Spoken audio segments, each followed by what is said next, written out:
Samantala, muli naman tayong makisilip sa lagay ng panahon ngayong araw. Live mula sa Pag-asa DOS tayo ni Amor La Rosa. Amor, good morning. Bago ang lahat, happy anniversary sa Panahon TV. At ano na ang lagay ng ating panahon para sa araw na ito?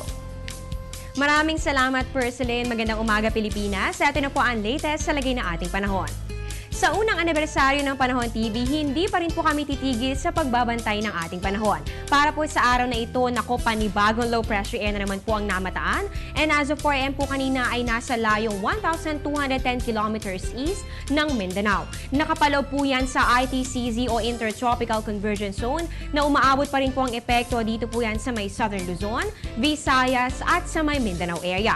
Ay naman po kay Mr. Henar Kitlong na weather forecaster ng Pag-asa, masyado pa po malayo ang low pressure area para magkaroon ng direktang epekto sa anumang bahagi ng ating bansa. Sa ngayon ang ITCZ pa rin po ang magiging sanhi ng mga pag-ulan, partikular na sa may Palawan, Visayas at sa may Mindanao.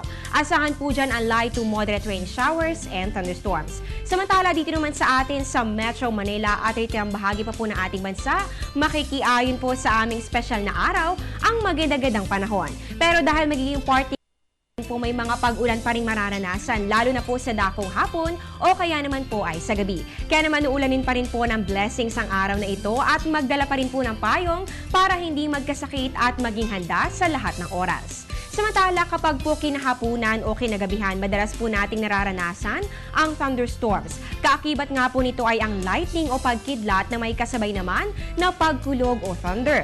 Pero may mga pagkakataon po na kahit po may mga kidlat ay wala namang po tunog ng kulog. Ang tawag po dyan ay heat lightning. Ayon po kay Mr. Kitlong, ito po ay nangyayari kapag po ang kidlat ay masyadong malayo sa taong nag-oobserba nito. Malayo po sa observer kaya naman hindi po umaabot ang tunog ng kulog o thunder, kaya naman po tanging ang liwanag lang ng kidlat ang ating nakikita. Tandaan po natin mga kababayan, kapag po may thunderstorms, asahan po ang malakas sa ulan at hangin na may kidlat at pagkulog, kaya dapat maging maingat at maging mapanuri.